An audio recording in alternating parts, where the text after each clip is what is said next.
Welcome to the Jill on Money podcast. It is Sunday, March 14th. Yep, your clock's changed. Okay, get over it. It's all done. Hey, you know what today is? It is Selection Sunday for the NCAA tournament. Maybe you don't care about that. Mark says he used to actually take a day off for the beginning of the tournament. Now, not so much. Funny how children will do that to you, huh, Mark?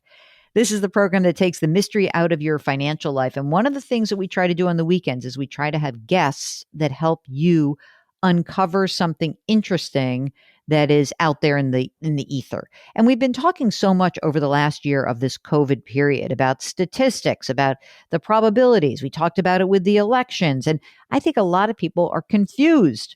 Okay, you think that this is simply just nutty or someone who's saying the statistic is not trustworthy. Well, we have the second part of our interview with Tim Harford, who is a writer. He writes in the Financial Times. I think he's actually an economist by training. Anyway, one of the concepts around statistics that we're going to dive into is the difference between saying that one big group of measured folks or measurements, when you talk about people and data, we will sometimes say N equals all. So this is like everyone in the group, right?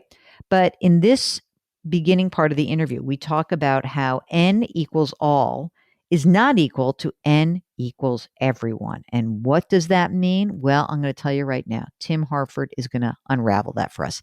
Here is the second part of our interview with Tim Harford. You go into an interesting conversation in the book about the data set. This just happened to me earlier this week that somebody sent me a survey and said, let's use this in our segment, that we're going to do on CBS this morning. I said, there's 800 people that are sampled. What are we representing here? Can you explain why, let's talk about N equals all is not the same as N equals everyone. Can you explain that in a way that everyone listening who's not a geek like you or like me can get this? So there's a very old idea in statistics of sampling. So I want to know how people are going to vote in the upcoming election. So I'm going to phone a random sample of people and ask them how they're going to vote. And then that'll tell me how everyone's going to vote. And that can work. There are two challenges. The first is if you just phone two people and they both say, I'm going to vote Joe Biden, do you conclude it's 100% for Biden? Or do you say, probably, that could easily have happened by chance. I need to phone some more people. But then the second problem is, even after you've phoned 500, 1,000, 2,000, maybe 10,000 people, can you be sure the people who are picking up the phone are representative of the people who don't pick up the phone? Are they the same age? Do they have the same attitudes to opinion pollsters? Some people will refuse to answer your question. They've got a different routine. Some people are out, some people are at home. Obviously, a lot more people are at home these days. So there's the sample size. The bigger the sample size, the more accurate your result. But then there's also whether the sample is representative or is in some way skewed. It's a big issue. Now, along come the big data guys. And the big data, and when I say guys, obviously a lot of them are girls as well. It's a gender neutral term. Along come the big data fans. And they say, it's fine, because what we can do is we can just measure every single data point. So when Google want to analyze the content of, say, Gmail inboxes, they don't have to take a random sample of 1,000 or 1,000,000 inboxes. They can just analyze all of it. When they analyze Google search terms, they can analyze all of them. Or you can do sentiment analysis on Twitter. You can do all of it. Mobility analysis from tracking people's mobile phones. You can do all of it. You don't have to sample. The big data people say, that's great. N equals all. It's not N is the size of your sample. It's not N is 100 or N is 1,000. We sampled 100 people. We sampled 1,000 people. N equals all. We got everything. We got everybody. That's great. Here's the problem. And it's a pretty obvious problem when you start to think about it. Not everybody has a Gmail account. Not everybody has a Twitter account. Not everybody carries a smartphone around. If you think about it for a moment, this is obvious. But it's very easy to forget, and we forget over and over and over again that there are certain people missing from our data set.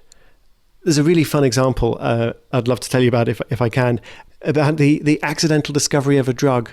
The drug was called sildenafil, and it was tested on a whole bunch of men. It wasn't tested on women. And the reason it wasn't tested on women was just because it's more complicated. Women have monthly cycles. Women might be pregnant. It's just easier to test it on men. So they tested this drug on men, and it was for heart trouble, for angina. They found it didn't really work, and it wasn't as a treatment for angina.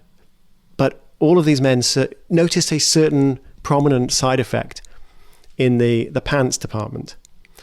The drug was then rebranded Viagra, and the rest is history. But here's the interesting thing about that story. Sildenafil, much more recently, has been found to maybe, it's a very small trial, we're not sure, could be wrong, but maybe be a really, really good treatment for menstrual cramps, for period pain. Now, they could have found that out in the 1990s if they'd originally tested it on women. But they tested it on men, and so the accidental side effect was a side effect that only men experience, rather than a side effect that maybe only women might experience. I think that is so startling, but it really tells you so much also. Like, if you don't make this more inclusive, then not only is it skewed, but you could be missing something huge. You know, you also go into a bit of a breakdown of algorithms, and you cite my friend Kathy O'Neill, who wrote Weapons of Math Destruction, and she also blurbed your book. It's a brilliant book. She's a legend. She had pointed out in her book just about how, you know, you think you've got this thing, this formula, this algorithm that, essentially that you think that this is now sort of getting rid of any bias that's out there, whether it's, you know, there were not women included in this study or this, that.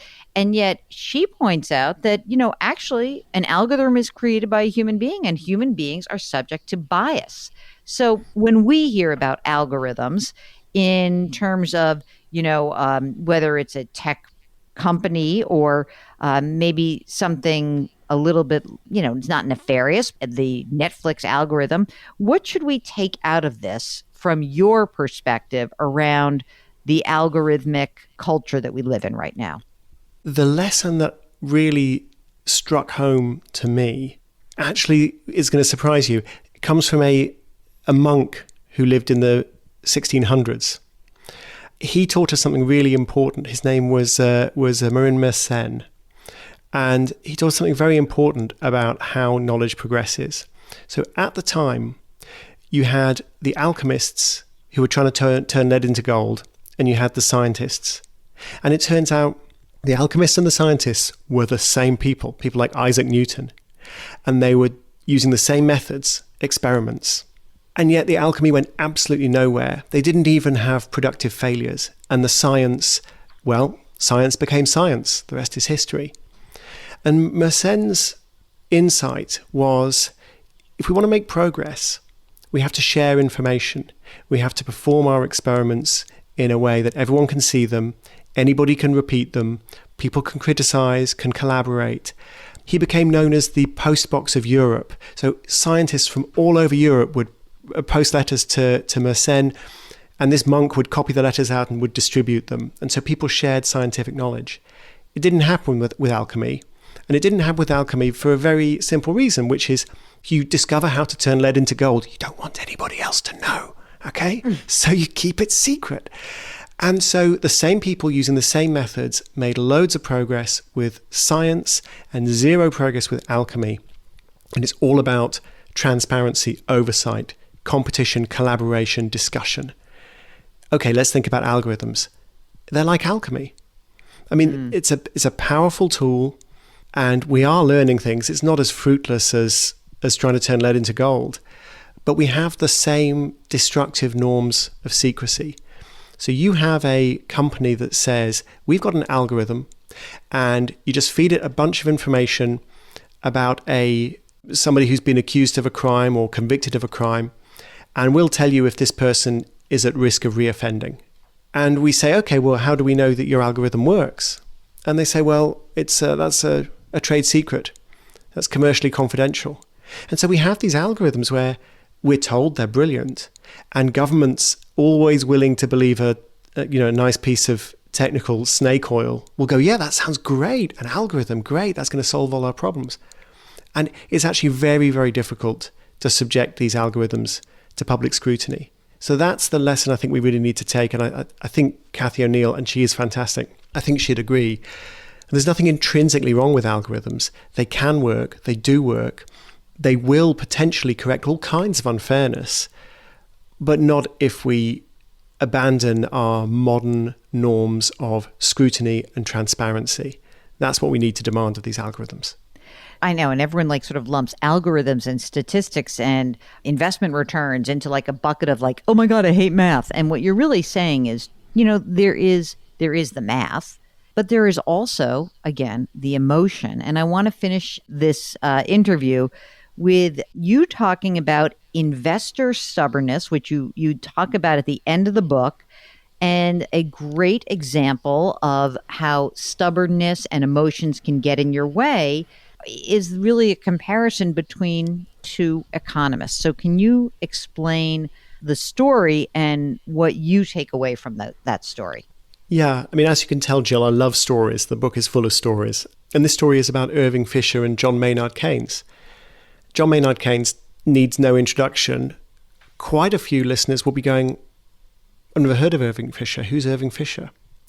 And people who do know who Irving Fisher is, he's most famous for saying 2 weeks before the great Wall Street crash of 1929, stocks have reached a new and permanently high plateau.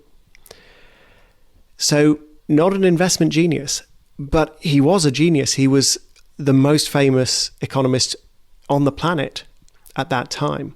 So you've got Fisher and Keynes. They're both active at the same time. They're both brilliant. They're both very interested in investment. And they both failed to predict the Wall Street crash.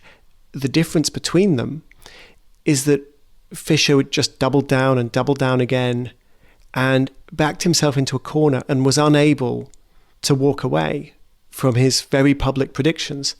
Whereas Keynes, partly because I think he was less publicly exposed, partly also because he was just a different kind of character, turned on a sixpence and walked away. Said, oh yeah, well, I messed that up. You win some, you lose some. One comment he made to his father was, win or lose, this high stakes gambling amuses me.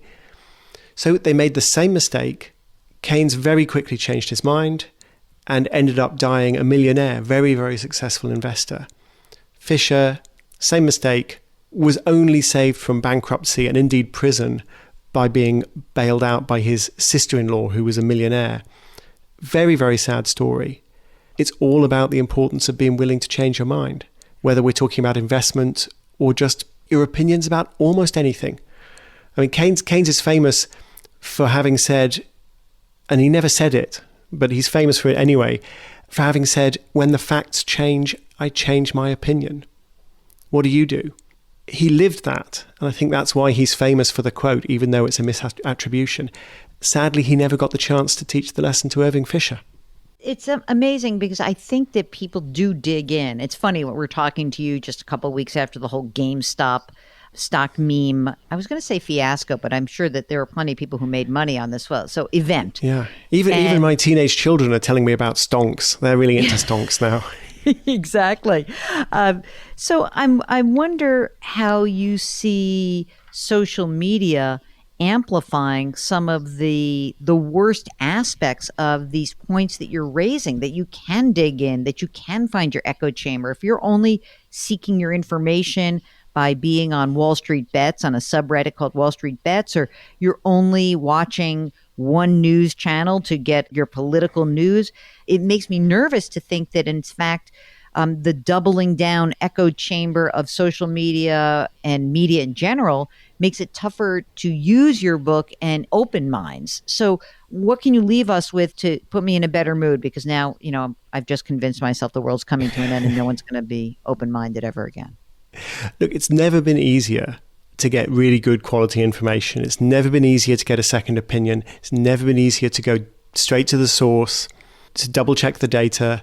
A lot of this is about having the desire and the emotional maturity to do so. Social media doesn't help, but then traditional media doesn't necessarily help either. I mean, if it's the Wall Street Journal, the Financial Times, the Economist, the New Yorker, great. But there's a lot of trash out in the traditional media as well. The way I think of it is this. When people are thinking about numbers, the 3 C's. First, calm. Just try and notice your emotional reaction and tone it down, because so much of what we believe is about emotions, anger, joy, vindication, winning an argument. So first C is calm. Then you're thinking more clearly. The second C is context. How does this number relate to other numbers? Is it going up or down? Is it big or small? What's actually being measured? Where's it come from? Context is important. And then the final C is curiosity. And what does this number actually tell me about the world? What does it suggest is a gap in my knowledge? What else can I find out? Where else can I go to find out more, to scratch that itch of curiosity? So those are the 3 C's: calm, context, curiosity. Really important. When you think about Twitter, Facebook, they can help with all of them. I mean, they can help you with curiosity. They can provide context. But very often they are thriving on emotion. They're thriving on sound bites that are stripped of all context. And they thrive on arguments. So not being curious about the world, but trying to win an argument. If you can find a way to use them that respects the 3 C's, calm, context, curiosity, go for it. It is possible. But I think the very design of those systems tends to push in the opposite direction. And that is something that worries me. Thanks so much to Tim Harford for joining us again. We'll have a link to his book, The Data Detective, 10 Easy Rules to Make Sense of Statistics. It would make a very, very good gift for your child who might be going off to college. That would be an excellent graduation gift. So check that out. All right. If you have more questions about what's going on in your own financial life, send us an email. Ask Jill at jillonmoney.com.